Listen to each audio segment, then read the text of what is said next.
მე შალოფიცხელაური, დავასრულე 139 საჯარო სკოლა ოქროს მედალზე, ჩავირიცხე შავიზღვის საერთაშორისო უნივერსიტეტში 100%-იანი გრანტით ფინანსების საბაკალავრო პროგრამაზე. ის შესახებ პირველად მეგობრისგან გავიგე, რომელმაც ბუკლეტი მომცა, გავეცან იმას და საკმაოდ მაყოფილი დავრჩი. ამის შემდეგ ღია კარის დღეზეც ვიყავი. გავეცანი აქაურ გარემოს, ბევრი ადამიანი გავეცანი. ძალიან ყვაყოფილი დავრჩი.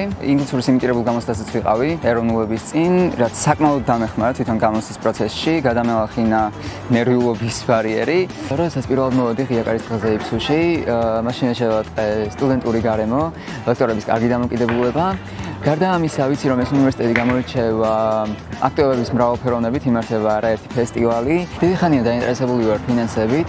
და გარდა ამისა, ჩემთვის საინტერესო აღმოჩენა იყო, რომ იფსუში ფინანსების პროგრამაზე ისწავლება Python-ი, რაც დამეხმარება გავხდე კონკურენტუნარიანი და უფრო მოთხოვნადი კადრი ჩემს პროფესიაში მომავალში. გარდა ამისა, ჩემთვის ძალიან მნიშვნელოვანია გასული პროგრამები, ვიცი არაერთი წარმატებული სტუდენტი, ვინც ისარგებლა ამით და ველოდები უნივერსიტეტისგან, რომ მომცეს ამის შესაძლებლობა და დამეხმაროს განვითარებაში.